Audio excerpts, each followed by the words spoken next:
अक्षय तृतीया, कधीही न संपणाऱ्या आनंदाचा सण. आज सकाळी घरामध्ये खूप उत्साह होता. अनयने पाहिले की सुमित्रा आजी देवघरासमोर बसून काहीतरी विशेष तयारी करत होत्या. अनय धावत आजीकडे गेला आणि विचारले, आजी, आज काय खास आहे? तू इतकी छान तयारी का करतेस? आजी हसून म्हणाली, अरे अनय, आज अक्षय तृतीया आहे. हा खूप शुभ दिवस असतो. आज जे काही चांगले काम आपण करू त्याचे फळ आपल्याला अक्षय म्हणजे कधीही न संपणारे मिळते.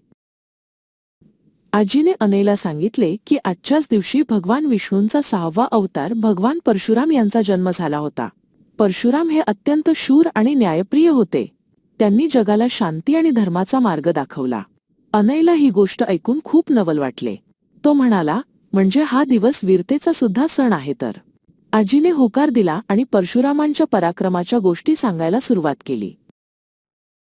भगवान परशुराम हे त्यांच्या आईवडिलांचे खूप आज्ञाधारक होते. आजीने सांगितले की त्यांनी आपल्या तपस्येने आणि कष्टाने निसर्गाचे रक्षण कसे करायचे हे शिकवले. परशुरामांच्या हातात असलेली ती कुऱ्हाड केवळ युद्धासाठी नव्हती, तर ती अन्यायाविरुद्ध लढण्याचे प्रतीक होती. अनयने डोळे मिटून त्या शूर अवताराची कल्पना केली. त्यानंतर आजीने अनयला महाभारतातील एक प्रसिद्ध गोष्ट सांगितली.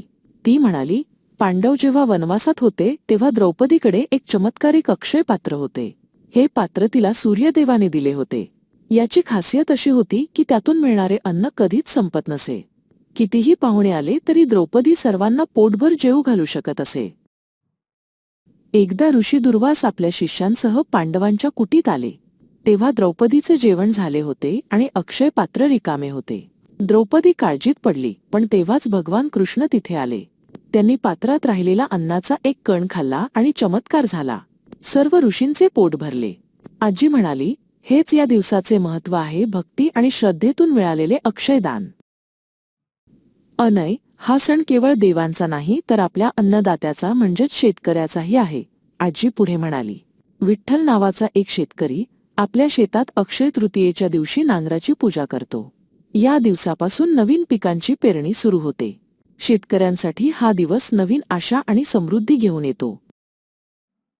विठ्ठल आणि त्याचा मुलगा मल्हार मिळून शेतात बाजरीचे दाणे पेरतात. मल्हार विचारतो, बाबा, आपण आजच पेरणी का करतो? विठ्ठल हसून सांगतो, बाळा, आज पेरलेले दाणे कधीही कमी पडणार नाहीत असे मानले जाते. आपली जमीन आपल्याला भरपूर धान्य देईल असा विश्वास या दिवशी जपला जातो. आजी, पण आज आई आणि बाबा सोन्याचे दुकान बघत होते ते का? अनयने विचारले. आजी म्हणाली, खूप लोक आजच्या दिवशी थोडे तरी सोने खरेदी करतात. सोने हे लक्ष्मीचे प्रतीक मानले जाते. असे मानतात की अक्षय तृतीयेला घेतलेले सोने आपल्या घरात सुख आणि समृद्धी कायम टिकवून ठेवते. आजीने शेवटी सांगितले की अक्षय तृतीयेला केलेले दान सर्वात श्रेष्ठ असते.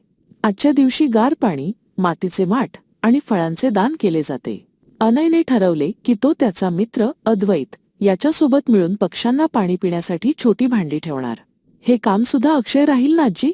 त्याने विचारले. अनयला आता अक्षय तृतीयेचे महत्त्व नीट समजले होते. तो आनंदाने ओरडला, आजी, आता आपण सर्वांना हा आनंदाचा संदेश देऊया.